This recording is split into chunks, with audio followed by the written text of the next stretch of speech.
Ons is by mekaar in die naam van die Almagtige Heer, wat hemel en aarde gemaak het. Here Jesus het gesê, ek is die weg, die waarheid en die lewe. Niemand kom na die Vader toe, behalwe deur my. Genade, vrede en liefde vir julle van God ons Vader, van Jesus Christus, ons Heer en van die Heilige Gees. Amen. Die gemeente sing Psalm 100, dit is agter in die liedboek, Psalm 100, agter in die liedboek, strofe 1, 2, 3 en 4. Juig al wat leef, juig voor die Heer, die God met blydskap gee hom eer, kom nader voor sy aangesig en prys hom met 'n lofgebed. Psalm 100, agter in die liedboek, strofe 1, 2, 3 en 4.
Gesang 238 in die liedboek, strofe 1 en 3. Dis ou Gesang 264, ook strofe 1 en 3. Na die belydenis Gesang 238 in die liedboek, strofe 4 en 5. Ou Gesang 264, strofe 4 en 5. Gemeente, waaruit ken ons sonde en ellende? Ons ken dit uit die wet van God. Luister dan nou met aandag na die wet van die Here, soos dit vir ons opgeteken is in Eksodus 20. Toe het God al hierdie gebooie aangekondig. Ek is die Here jou God wat jou uit Egipte, uit die plek van slawerny bevry het. Jy mag naas my geen ander gode hê nie. Jy mag nie vir jou beeld of enige afbeelding maak, wat in die hemel daarbo, of op die aarde hieronder, of in die water onder die aarde is nie. Jy mag hulle nie vereer of dien, want ek, die Here jou God, eis onverdeelde trou aan my. Ek reken kinders die sondes van hulle vaders toe, self tot in die 3de en 4de geslag van die wat my haat. Maar ek betoon my liefde tot aan die 1000ste geslag van die wat my liefhet en my gebooie gehoorsaam. Jy mag die naam van die Here jou God nie misbruik nie, want die Here sal die een wat sy naam misbruik, nie ongestraf laat bly nie. Sorg dat jy Sabbatdag heilig hou. 6 dae moet jy werk en alles doen wat jy moet. Maar die 7de dag is die Sabbat van die Here jou God. Dan mag jy geen werk doen nie. Nie jy of jou seun of jou dogter, of die man of vrou wat vir jou werk, of enige dier van jou, of die vreemdeling by jou nie. Die Here het in 6 dae die hemel en alles daarin gemaak, die aarde en alles daarop, die see en alles daarin. Op die 7de dag het hy gerus, en daarom het die Here dit as gereelde rusdag ingestel en dit geheilig. Eer jou vader en jou moeder, dan sê lang bly woon in die land wat die Here jou God vir jou gee. Jy mag nie moord pleeg nie, jy mag nie egbreek pleeg nie, jy mag nie steel nie, jy mag nie vals getuienis teen 'n ander gee nie, jy mag niemand anders se huis begeer nie, jy mag nie sy vrou begeer nie, ook nie 'n slaaf of slavin, 'n bees of 'n donkie, of enigiets anders wat aan hom behoort nie. Aangesien ons nou weer opnuut ons sonde en ellende in die wet erken het, laat ons skuld bely in die sin van Gesang 238, Ou Gesang 264, Profe 1 en 3.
Sal jy gered word. Met die hart glo ons en ons word vrygespreek, en die mond bely ons en ons word gered. Laat ons dan 'n belydenis van ons algemene Christelike geloof doen, en laat elkeen van ons in sy hart soos volg spreek. Ek glo in God, die Vader, die Almagtige, die Skepper van die hemel en die aarde, en in Jesus Christus, sy eniggebore Seun, ons Here, wat ontvang is van die Heilige Gees, gebore is in die maagd Maria, wat gelei het onder Pontius Pilatus, gekruisig is, gesterf het en begrawe is, en neergedaal het na die hel, wat op die derde dag weer opgestaan het uit die dode, wat opgevaar het na die hemel, en sit aan die regterhand van God, die Almagtige Vader, vanwaar hy sal kom om te oordeel, die wat nog lewe, en die wat reeds gesterf het. Ek glo in die Heilige Gees. Ek glo aan die heilige, algemene Christelike kerk, die gemeenskap van die heiliges, die vergewing van sondes, die opstanding van die vlees en 'n ewige lewe. Amen. Aangesien ons ons geloof bely het, laat ons ons lewe aan die Here toewy en sing van Gesang 238, Ou Gesang 264, Strofe 4 en 5.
Skriflesing is 1 Samuel 16 van vers 1 tot vers 13.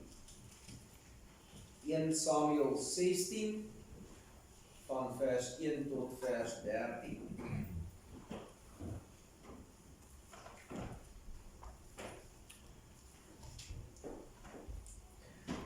Die Here het vir Samuel gesê, hoe lank gaan jy nog oor Saul treur, nadat ek hom as koning oor Israel verwerp het?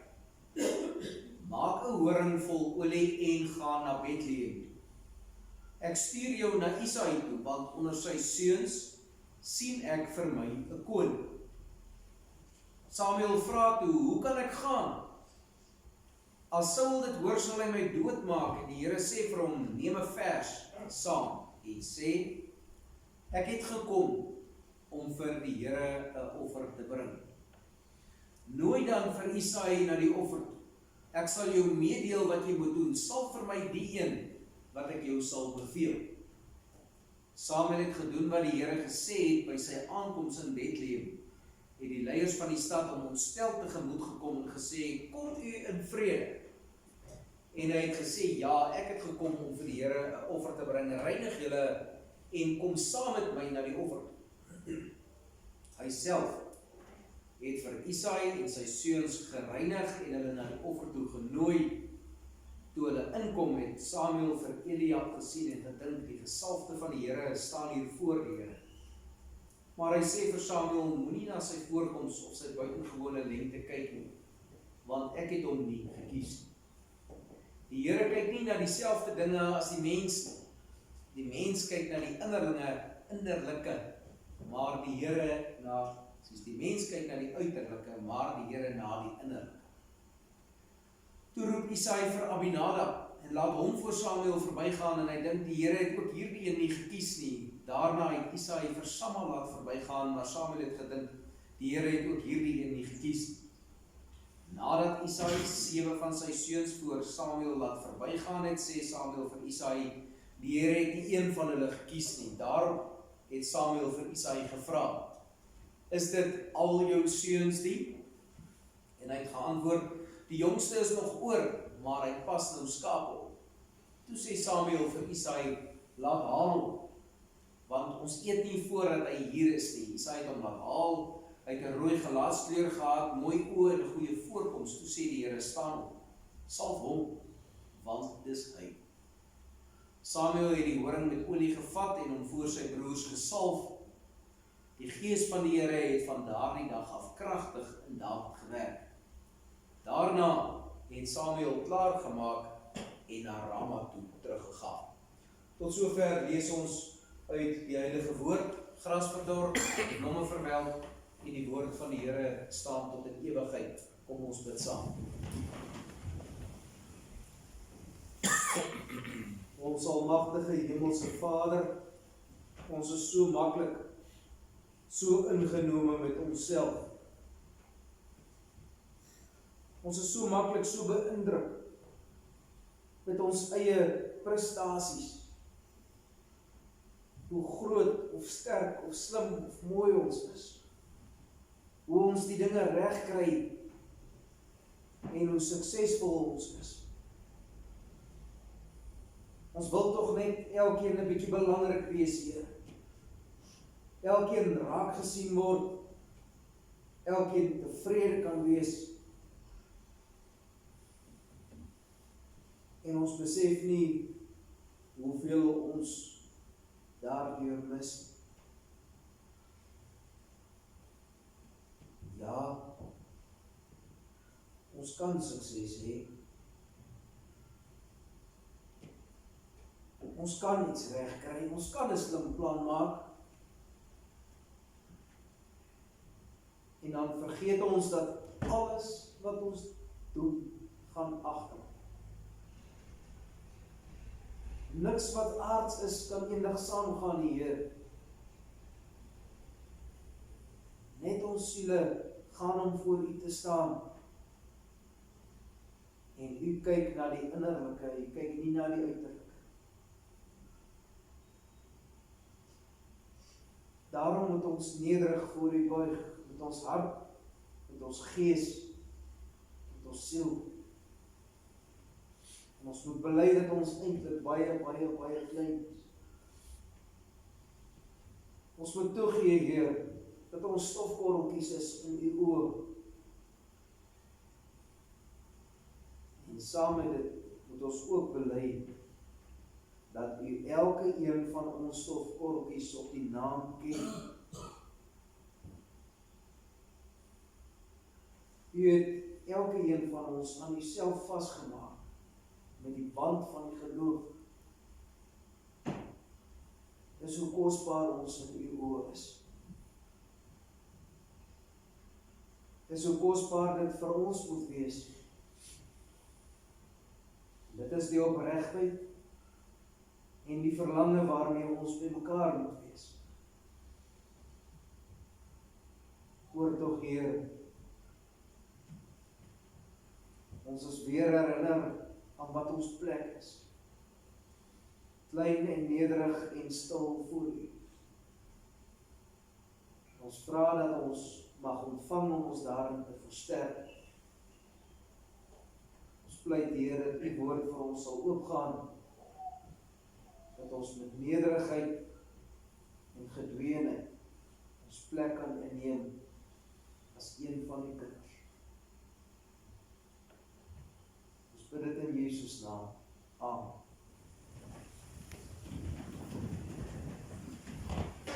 Psalm 130, dit is agter in die liedboek, dit is voor in die ou boekie, Psalm 130, strofe 3 en 4, soos een wat op die mure as wagter uitgestel, gedurig deur die ure met sy gedagte tel. So wag my siel en sterker, gedurig op die Heer, tot hy die ligbewerker, die nag en dagraad keer.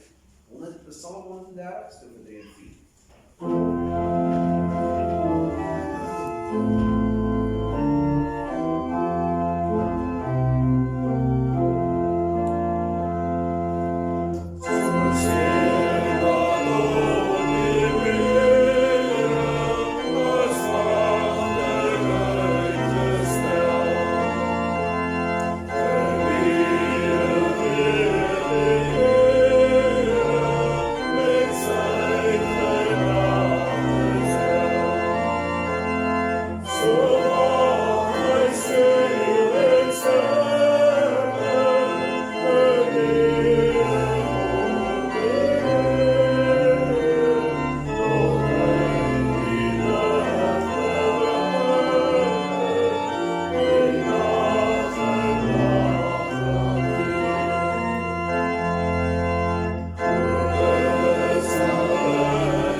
Geagte broers en susters in ons Here Jesus Christus,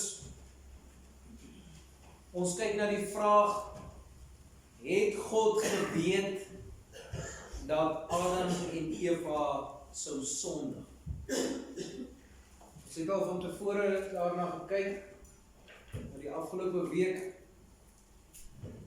by die koshuis se aandgodsdiens het 'n paar van die jong mense kom vra.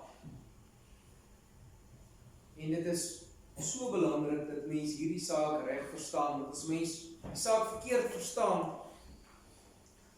dan moet 'n mens op die ou end, as ons nou uit ons eie harte uitdink, dan gaan ons vra, hoekom het God die sonde veroorsaak en hoekom het God dit nie gekeer nie? En dan is ons binnekort baie ver van spoor af. Die Bybel gee vir ons die presiese antwoord, maar net ons menslike verstand wat so 'n bietjie sukkel om dit te verstaan. Het God geweet dat Adam en Eva sou sondig? Dit klink na 'n onskuldige vraag. Klink na iets wat 'n mens maar nou net vra omdat jy maar net daaroor wonder. En soos altyd, mens moet by die begin begin. Hoekom vra 'n mens so 'n vraag? Mens vra dit want jy het iets beleef waarvan jy nie hou. Ergens beleef ons die stukkend in die lewe of die seer in die lewe en onbewustelik pak ons die skuld op God.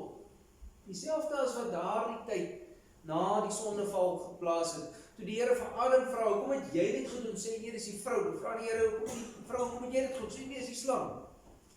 Dieselfde ding gebeur. Ons beleef 'n ding waarvan ons nie hou nie. En nou draai ons die oog na God toe en ons vra, maar hoe kan God dit toelaat? Ons vra nie waar die fout vandaan kom nie. Ons vra, hoekom keer hy dit? En as mense nou so 'n bietjie verder broei oor die ding, dan spreek jou gewete jou aan. Mens, jy is nie veronderstel om sulke vrae te vra nie, want jy weet eintlik, nou is jy besig, nou is jy op dun ys.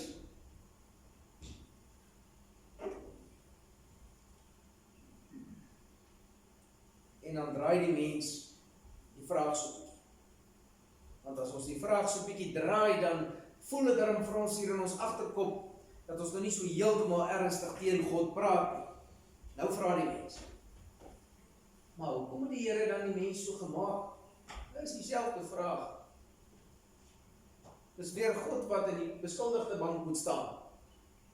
As dit nou 'n God van liefde is, dan sal hy ons nie die ding doen nie.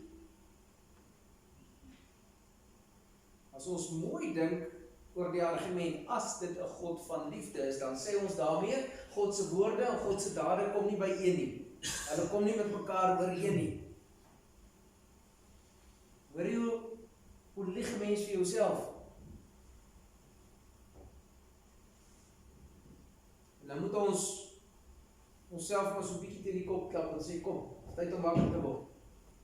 Nie wat ek dink, nie wat die mens nou weer probeer regkry nie, eenvoudig net wat die woord sê. Dan gaan ons terug na wat die woord sê. En die werklikheid, die ding wat regtig erg gebeur het, waar die hartplek is, sondeval, soos altyd. As die mens ergens 'n ding wil verstaan, moet hy teruggaan en kyk wat het met die sondeval gebeur. Dit is so maklik, dit is so gerieflik om dit te vergeet. Dit tel altyd daar. Adam en Eva het 'n bietjie van 'n voordeel gehad. Hulle het uit die sondeloosheid gekom en toe het hulle in die sondigheid ingegaan. Hulle kan weet hoe dit voor die tyd was. Ons ken net sonde of 'n sondige bestaan. So ons slaan daardie ding so maklik oor. Ons vergeet stikkende mense in 'n stikkende wêreld. Ons vergeet, toe die sondeval plaasgevind het, het God die skepping verander. Die enigste iets wat nooit verander het nie, wat nie kan verander nie, wat nie sal verander nie, is ons hemelse Vader.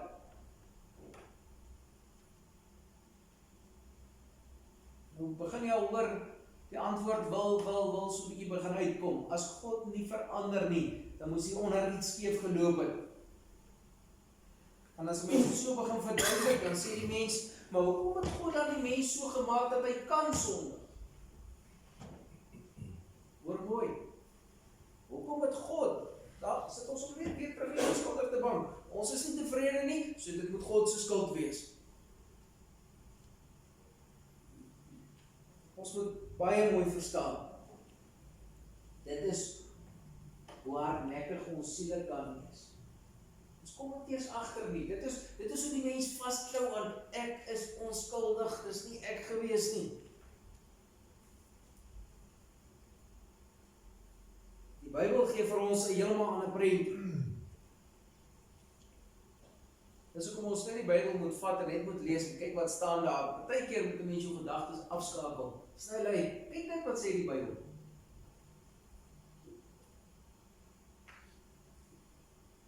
Wat sê die Bybel vir ons? Het God die mens gemaak om te sondig? Nee, dit staan nergens in die Bybel. Die Bybel sê vir ons, die Here het die mens gemaak om sy beeld te wees. Mens kan ook die woordjie wat hulle verbeeld gebruik, kan 'n mens met 'n skaduwee vergelyk. Of jy kan dit met 'n skaduwee vertaal. Ons moet God se skaduwee wees. Dink hoe mooi is dit. Dit is so duidelik, dit is so 'n eenvoudige beeld wat God vir ons gee. As 'n mens 'n lig laat skyn en 'n mens sit 'n voorwerp in die lig, dan gee hy 'n prentjie wat presies lyk soos die oorspronklike een. Dit is nie die oorspronklike een, maar hy lyk presies net so, 100%. Hoe lyk ons oorspronklike?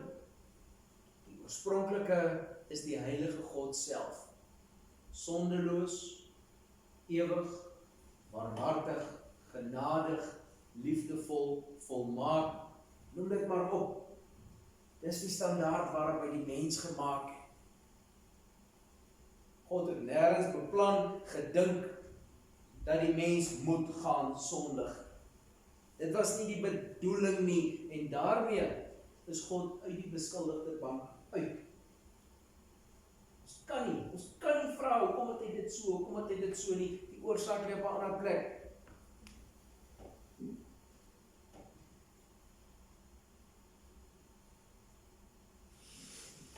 Toe God die mens gemaak het hy vir die mens so bietjie vryheid gegee. Nie baie nie, net so klein. En hy het vir die mens, as ons dit maar in gewone taal moet sê, hy het vir die mens 'n radkas gegee, sodat alles wat daar gebeur volgens God se wil moet wees. Die mens was nie veronderstel om iets anders te kan doen nie.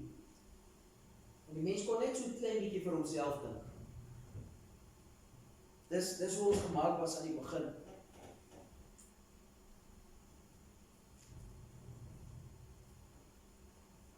En dit bring ons by die antwoord van die vraag, het God geweet dat die mens sou sondig?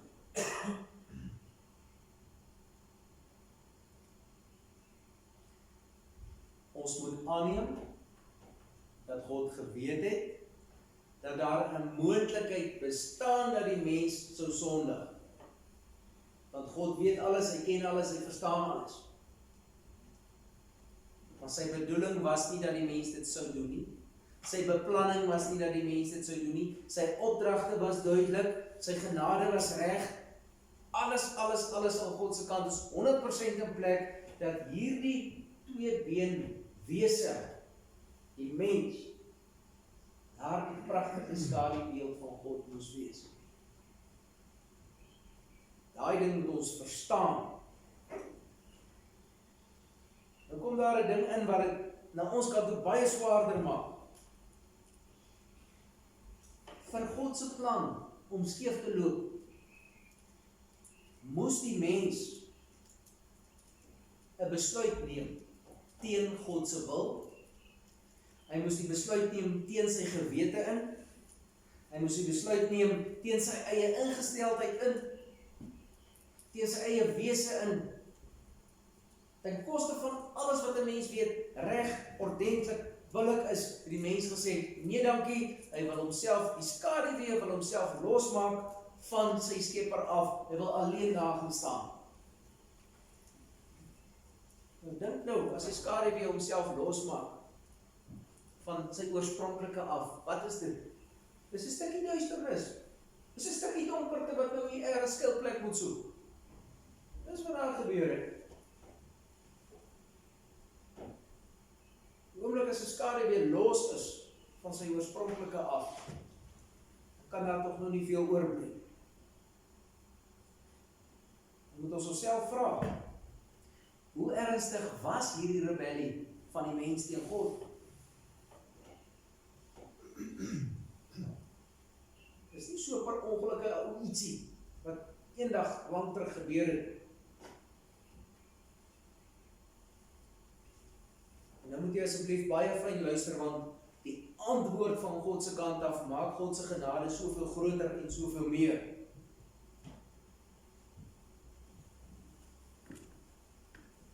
Het God geweet dat die mens kon sondig? Die antwoord is ja. God het waarskynlik geweet dat dit moontlik is, omdat hy vir die mens die moontlikheid, omdat hy die mens die bietjie vryheid gegee het, maar is die mens wat sy vryheid misbruik het, daai ding moet ons verstaan, God het dit nie so beplan nie. 1 Petrus 1 vers 20, daardie vers is belangrik, want die vraag, die vers gee die antwoord. 1 Petrus 1 vers 20 sê, dat God, die Vader, vir God die Seun vooraf geken het.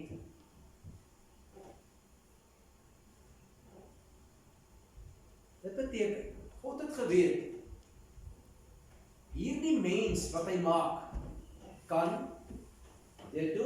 of dit doen, of dit doen, of dit doen, of dit doen, of dit doen, en vir elke denkbare moontlikheid van wat 'n mens kan aanvang, het God alles in sy wysheid en in sy almag presies in plek gesit, om alles op koers te hou. Dit is hoe God se almag werk. Dis hoe sy wysheid werk. Vanoggend by Goeie Hoop het een van die lidmate gevra, maar kon God die mens dan nie gemaak het dat hy nie kan sondig nie? Ja, hy sou dit kon doen. Dan sou ons soos 'n dier gewees het. Dan sou ons redeloos gewees het. Dan was ons nie op die punt waar die mens in die geloof uit homself uit na God toe gaan en outomaties eer en lof aan God toebring nie. Dan was ons soos diere. Dis hoekom God dit nie gedoen het. Hy het ons so mooi gemaak, so presies, so op ons plek, alles reg, dat die mens die eer aan God moet toebring. Dis hoekom hy ons nie soos diere gemaak het. En in sy genade en sy wysheid het hy voorsiening gemaak. As daar iets skeefloop, is alles in plek gewees. Broers en susters, wat ons mooi moet verstaan, ongeag enigiets wat 'n mens op hierdie aarde kan aanvang, ons gaan nie God se plan so ver werk, dat God se wil nie gaan geskied. Daai ding is belangrik. Die mens kan links spring en hy kan regs spring en hy kan lawaai of hy kan stil bly en maak net wat hy wil. God se wil sal plaasvind. Daarvoor sorg hy self. As ons daardie ding verstaan, dat God deur alles heen in beheer is en in beheer bly, dan beteken dit elkeen van ons is veilig. Vir elke dag van ons aardse lewe.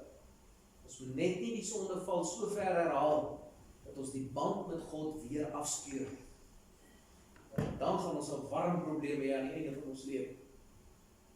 As ons weer vir God duidelik nee dankie sê en die geloof weggooi, dan is daar niks wat ons kan red nie. Kom ons kyk nou na die teksgedeelte wat ons gelees het. Wat het daar gebeur? Die Here God het die mens, die Israeliete deurgegaan, toe sien hy vir Saul, hier is een wat sy werk kan doen as koning. Vat hom. Pragtig, groot, sterk, almal hou van hom, en Saul het met 'n baie mooi begin afgeskop. Alles presies, alles reg, soos wat ek gesê het, en toe om die menslikheid uit. Toe gaan Saul so groot kop kry, omdat hy nou so belangrik is. Toe begin hy om hierdie ding aan te vang, en daai ding aan te vang, en die volgende dom ding te doen, en elke keer probeer hy homself uit alles uitpraat, as Samuel met hom kom praat, en hom sê, Saul, wat het jy nou al gevang? En sê, nee maar so, nee maar so, nee maar so. Tot op 'n punt waar die Here gesê het, maar dan is dit nou genoeg, Saul, dis nou klaar, dis nou uit en verby, ek het jou verwerp, laat jy gaan. Hoor hy die genade van God oor sy volk, dat hy selfs 'n koning wegvat, as die koning droog maak, en dan gevat hy die volgende koning Dawid, en hy sit hom daar neer, en Dawid het op die pad gebly. Belangrik, Dawid het op die geloofspad gebly. Hy het ook maar ernstige foute gemaak, maar elke keer as hy 'n ernstige fout gemaak het, dan het hy weer teruggekom, en dan het hy gesê, hy vra verskoning. En dit is hoe God werk. Al is ons krom en skeef, al doen ons dom dinge, God verwag van ons, dat ons dit juist nie sal doen nie. Daardie bietjie vryheid, wat hy aan die begin van Adam en Eva gegee het, hy weer vir ons teruggegee het, toe Jesus uit die dood het opgestaan het. Daardie bietjie vryheid. Nou kan ons, en alles wat ons doen, moet ons elke keer vra, is hierdie ding volgens die wil van God, of is dit nie volgens die wil van God nie, en dan weet ons wat ons moet doen. Dis hoe dit moet werk in die lewe. Hoor baie fyn, God se liefde het ons nie gelos nie. Sy genade, hy gryp in, hy help. Sy barmhartigheid, hy sorg weer en weer. Hy gee vir ons die trooster, die Heilige Gees, om ons te dra, om ons te herinner. van ons vra.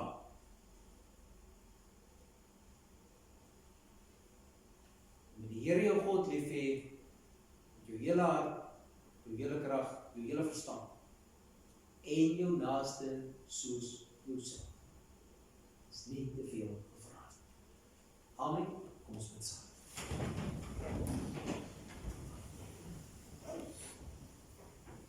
Ons troue hemelse Vader, ons dank U vir soveel liefde en genade. Ons dank U dat U dit met ons uithou.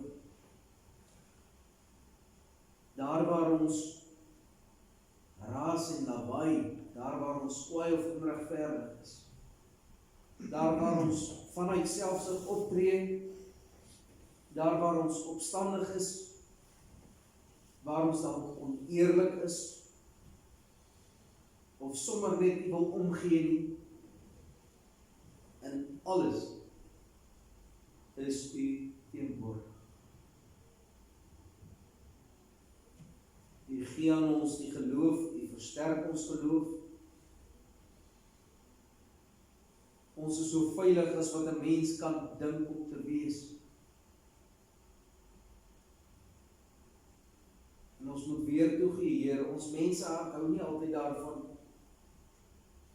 Ons besef nie eens altyd oor hoe ons aan ons neuse rondgelei word, hoe ons onsself mislei.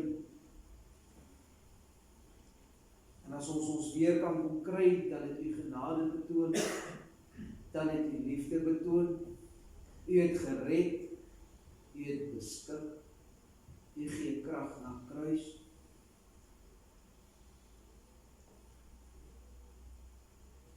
Ons moet ernstig aangespreek wees, Here. Ons moet ernstig vermaan wees, dat ons nie ondowenhede hier op aarde is nie. Dat die groot doel van ons lewe nie in môreoggend se saakies lê nie, maar juis dat alles van ons eerste tot ons laaste lewensonderwys tot U eer moet geskied. Dan is ons op koers. Vanuit 'n stukkende wêreld met ons stukkende harte en ons stukkende lewens, en ten spyte van alle omstandighede in ons harte, buig ons baie nederig voor U. Ons bely, ons staan skuldig. Ons bely ook dat ons glo. Ons glo dat ons 'n doel het om na te streef. Ons glo dat daar vergifnis is. Ons glo dat U ons wil help en ons wil bystaan. En ons dank U, Heer, dat ons daarna kan uitsien. Dat U ons weer en weer sal aanraak vir dit wat alles reg en passend en mooi in ons lewe is. Hoe U dit met die mensdom uithou, gaan ons verstand te bowe. Wat ons wel weet, Heer, U het in genade ons name in die boek van die lewe opgeskryf. En daarom hoef ons nooit te vrees. Wil U ons toch vergewe, Heer? Alhoewel ons dit nie verdien, wil U ons vergewe in Christus naam, dat ons lewe tot U eer kan wees. Ons bid dit in sy heilige naam. Amen.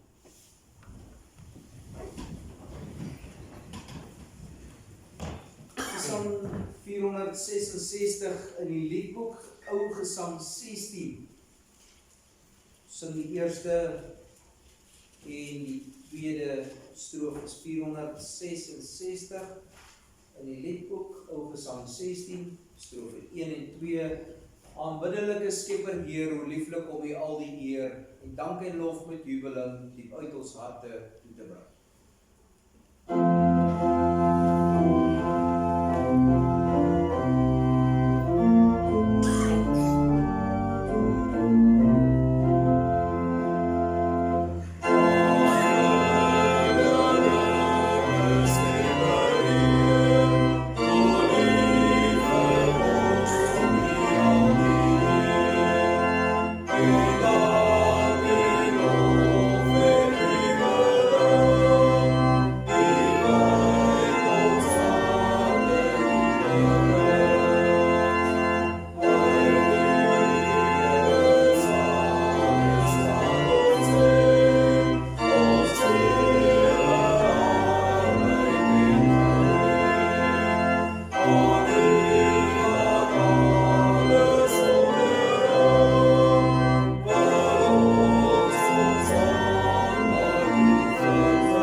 Gemeente, ontvang die seën van die Here en gaan in vrede.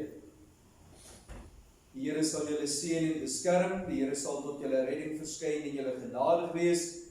Die Here sal julle gebede verhoor en aan julle sy vrede gee. Amen.